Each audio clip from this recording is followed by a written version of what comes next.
The Egypt Game, Chapter 7, Neferbeth.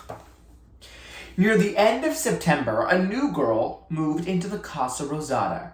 Her name was Elizabeth Chung. She and her mother and two little sisters had rented the little semi-basement apartment next to where Mr. Boldler, the janitor, lived. Caroline went down to call on Mrs. Chung the evening the family moved in to see if there was anything she could do to help them get settled. She asked April if she wanted to go along to meet Elizabeth, but April said, "No thanks." When her grandmother came back upstairs, April found out all about the new family. Mr. Chung had died recently, and his wife was going to have to get a job to support her three little girls. She had moved to the Casa Rosada because it was only a few blocks from where her parents lived. Mrs. Chung's mother was going to take care of the two smallest girls while she was at work. "Elizabeth is only a little younger than you, Melanie," Caroline said. "Perhaps you could ask her to play with you. She's probably feeling lonely and worried about starting in a new school." April was ambushed by a quick pang of sympathy, remembering how it was, missing someone and having to face a new classroom. But she pulled herself together and shook it off.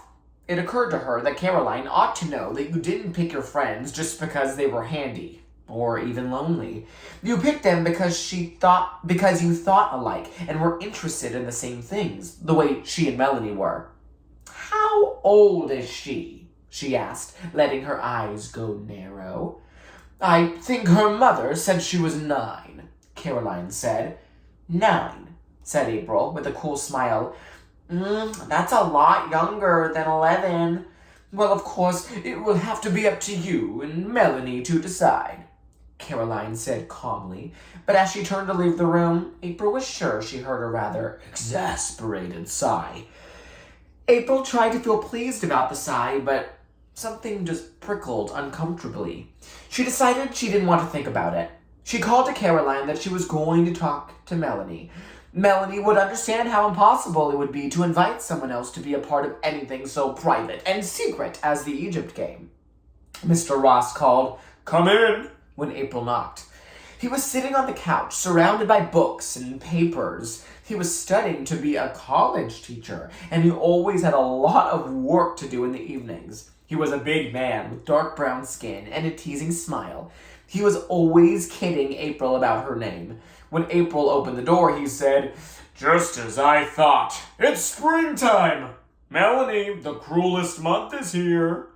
Mr. Ross was going to teach things like poetry and literature, and he was always making jokes that weren't very funny unless you knew what he was talking about.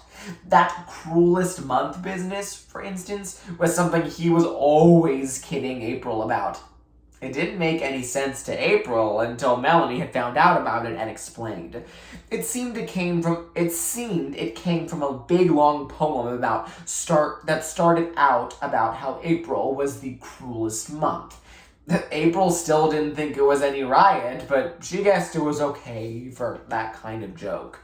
As soon as the girls were alone in Melanie's room, April brought up the subject of Elizabeth. Sure enough, Melanie's mother had been after her, too, to make the new girl feel at home. "I don't know what they think we can do," April said. "We can't let her in on the Egypt Game. She'd be sure to find out about it, and she'd ruin everything." "Well, we'll have to get to know her first," Melanie said, "and see if she's the kind who can keep a secret. And then—" "Keep a secret!" April interrupted scornfully. "For one thing, she's only 9 years old." "Well, Marshall's only 4, Melanie said, "and he doesn't ever think." "Marshall is different," April said impatiently. "This Elizabeth is probably just like any other blabbermouth 4th grader." Alarmed at what had seemed to her to be a rather wishy-washy attitude on Melanie's part, April didn't go home until she felt sure they had reached a firm decision. No matter what, no new girl was going to be let in on the Egypt Game. If they asked Elizabeth to walk to school with them and maybe talk to her at recess for a while until she got around to making 4th grade friends, that would be enough. The next morning, April and Melanie went dutifully down the little dark basement hallway and knocked on the door of the Chung's apartment.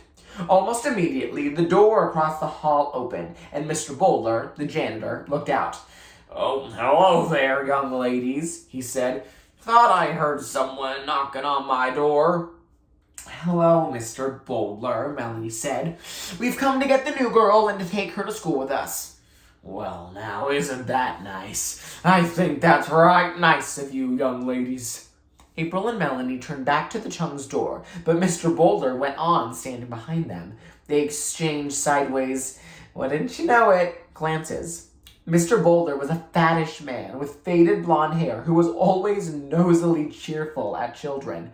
The situation was already uncomfortable, and Mr. Boulder, who was a naturally uncomfortable person to be around, wasn't making it any better. The door of the Chung's apartment was finally opened by a very small Asian girl. "Hi," April said. "Is your big sister ready for school? We've come to take her." The girl smiled shyly. "I'm Elizabeth," she said. On the way to school, Elizabeth walked behind April and Melanie. She really was amazingly tiny for a fourth grader. Her thick black hair was pulled back into a carefully curled ponytail that bounced when she walked. And there was something about the carved perfection of her face that made her smile seem like magic. An enchanted ivory princess, warming suddenly to life. She was shy, but not in the stiff, embarrassing way that makes other people feel embarrassed, too.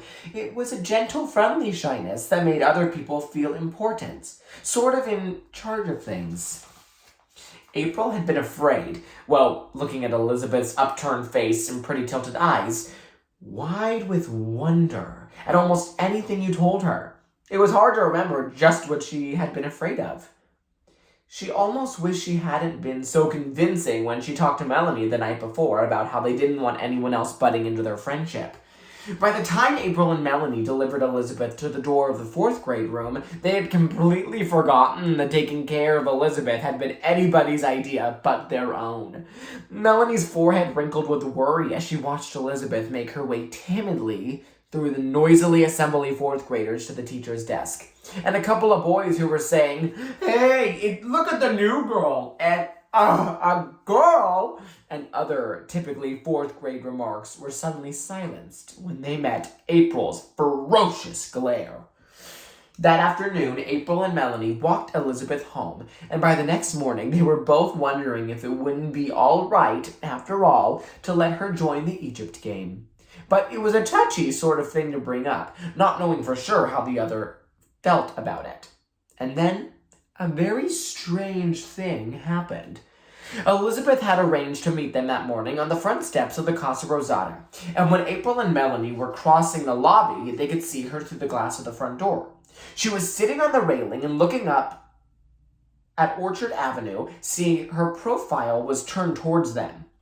All of a sudden, April grabbed Melanie's arm. "Look," she whispered. "What?" Melanie whispered back. "Elizabeth," April said. "Who does she look like?" Melanie caught her breath. "Nefertiti," she breathed. Sure enough, Elizabeth's ponytail pulled her hair back away from her face and neck, and there was certainly something about her delicate, slender-necked profile that was very much like the statue of Nefertiti.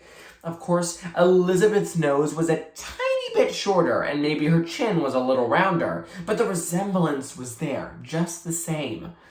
She saw them then and bounced through the door to meet them before anything more could be said, but it wasn't really necessary.